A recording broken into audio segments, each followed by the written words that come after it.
Alors, pour commencer, définition et contenu de la logistique. La définition de la logistique, une définition assez classique de 3 auteurs, Tixier, Maté et Collin.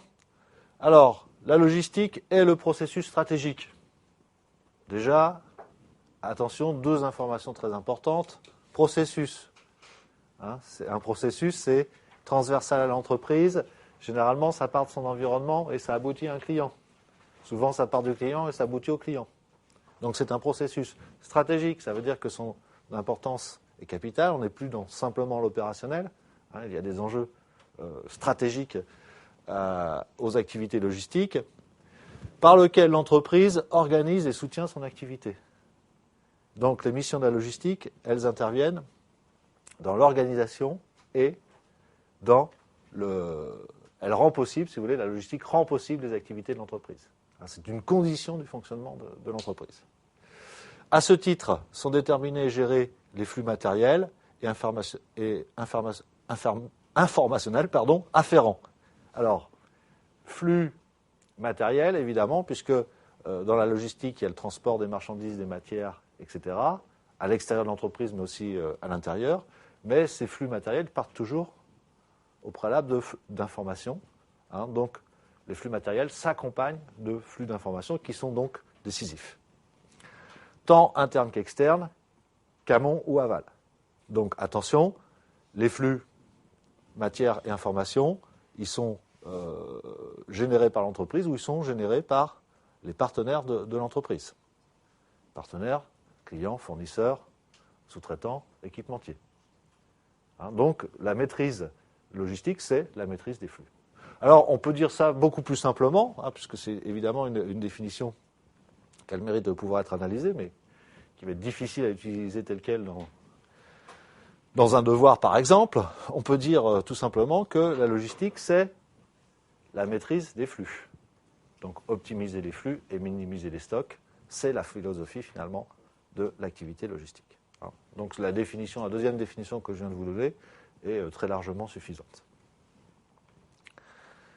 Alors, quels sont les différents types de logistique que l'on rencontre dans les entreprises ?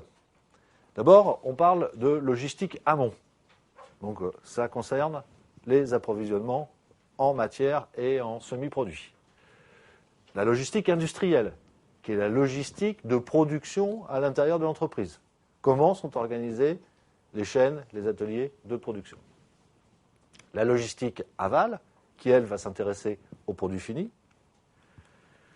La logistique de stockage, donc à l'intérieur des activités logistiques, donc de la maîtrise des flux, eh bien, il y a une activité particulière qui est afférente au stock, avec toutes les règles de la gestion des stocks que vous connaissez. La logistique de distribution, là c'est une logistique particulière où effectivement il va falloir approvisionner en petite quantité soit des clients quand on est dans une grande surface, soit des grandes surfaces quand on est un opérateur logisticien. Et donc cette logistique vers le client final obéit à des règles qui sont très précises. Et enfin, la logistique de soutien, dont on parle rarement, mais qui prend son importance, puisqu'elle concerne la maintenance des produits et tout ce qui est la gestion des flux liés à l'après-vente. Donc, très important, notamment en matière de biens d'équipement pour les entreprises. Alors, aujourd'hui, on développe le concept de logistique intégrée, c'est-à-dire qu'on essaye de gérer par des procédures communes l'ensemble des activités et des flux logistiques de l'entreprise. Et pour cela, il y a des logiciels dédiés qui s'appellent les logiciels de supply chain management. Donc ce sont des outils informatiques qui sont spécialisés et spécifiques pour le traitement des flux logistiques. Donc la fonction logistique intégrée gère le produit des approvisionnements à la distribution et l'après-vente. On essaye que le flux informationnel, si vous voulez, soit structuré par ces applications informatiques. Alors, on peut récapituler les différents types de logistique à travers le tableau suivant. Alors, vous remarquez qu'on a une logistique de produits qui va s'intéresser à l'approvisionnement, à la production du produit, et puis une logistique de soutien qui intervient après la vente du produit. Ça, c'est la première typologie que l'on peut faire. De l'autre côté, on a une logistique qui est purement industrielle, donc ce sont des contraintes industrielles que l'on va gérer à ce niveau-là. Et puis, on a tout ce qui est problématique de gestion de stock, et notamment de gestion de stock de produits finis, ce qu'on appelle logistique de stockage massique. Et stockage massique, ça veut dire tout simplement stockage de masse. Donc, quels sont les enjeux liés à la présence de stocks importants de produits finis. Et puis, la logistique de distribution, où là, plus précisément, cette logistique est une logistique d'approvisionnement, donc une logistique beaucoup plus, qui concerne des approvisionnements beaucoup plus fractionnés que dans la logistique de stockage de masse. À l'intérieur, vous avez toutes les activités précises qui rentrent dans les deux typologies. Donc, achat, approvisionnement des matières premières, ensuite transport des matières premières, ensuite production et gestion de production, transport de produits finis, entreposage des produits finis, alimentation des plateformes de redistribution. Alors là, on est déjà dans des circuits logistiques très complexes, puisque entre l'entreprise et ses clients, il y a un intermédiaire qui est une plateforme de redistribution. Transport, commande de détail des clients, stockage et gestion de stock dans les magasins de détail, puisque souvent la logistique pour un produit, évidemment, elle concerne des entités différentes, le fournisseur, l'entreprise qui fabrique et le distributeur. Donc elle a lieu dans des endroits différents. Distribution de détail et ensuite la fameuse logistique de soutien, l'essentiel de la logistique de soutien, c'est-à-dire la prévente et la maintenance. Donc on le voit, des activités qui sont très diversifiées, qui sont transverses à l'entreprise et qui nécessitent l'intervention de spécialistes. Vous savez qu'il y a des formations aujourd'hui en logistique et il y a des ingénieurs spécialisés dans les problématiques logistiques. Donc, quand on maîtrise la logistique, on va maîtriser d'abord les coûts, mais on va aussi maîtriser le temps, puisque, comme on a dit que la logistique, c'était la gestion des flux, on sait que les flux sont interrompus par des stocks. Donc, si une bonne logistique, c'est la disparition des stocks, donc vous comprenez qu'effectivement, il y a une plus grande rapidité des délais de fabrication, d'approvisionnement, quand on optimise la logistique. Donc, maîtrise du temps et des coûts.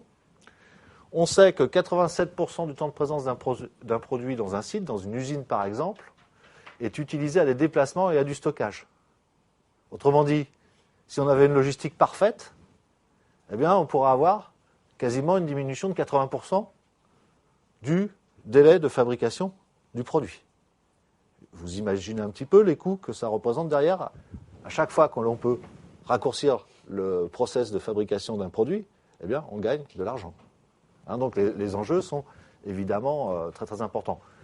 Il est évident qu'on ne peut pas éliminer 80% du temps de fabrication d'un produit en optimisant la logistique. Il y a des temps qui sont incontournables. Le produit doit quand même se déplacer.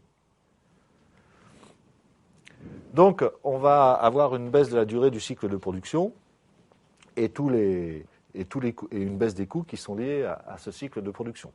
Je vous rappelle quand même que un cycle de fabrication long va engendrer des besoins financiers extrêmement importants pour l'entreprise. C'est comme un stock, ça coûte, il y a de la trésorerie immobilisée dans le produit en cours de fabrication. Donc l'optimisation logistique va permettre une meilleure maîtrise des coûts, tout simplement. La part du coût logistique global par rapport au chiffre d'affaires atteint en moyenne, alors pour les entreprises industrielles, vous comprenez que la logistique, même si elle existe évidemment dans les entreprises de services, évidemment dans la distribution, puisque c'est une contrainte essentielle, mais je veux dire, dans une banque, il y a aussi des problèmes logistiques, mais ils sont évidemment beaucoup moins importants, donc ils occasionnent une réflexion nettement moins poussée que les activités logistiques dans l'entreprise industrielle, où on fabrique quelque chose de matériel. Donc, part du coût logistique dans le chiffre d'affaires, en 2008, c'est quasiment 12%. Donc, il y a vraiment des très très gros enjeux à maîtriser ça. Les coûts logistiques doivent baisser par une réflexion et une action globale sur l'ensemble des flux des entreprises. Hein, et l'idée que je soulevais tout à l'heure, à savoir l'apparition des logiciels d'optimisation logistique, eh bien, effectivement, sont basés sur ce principe qu'on va travailler sur l'ensemble des flux et non pas sur un flux particulier.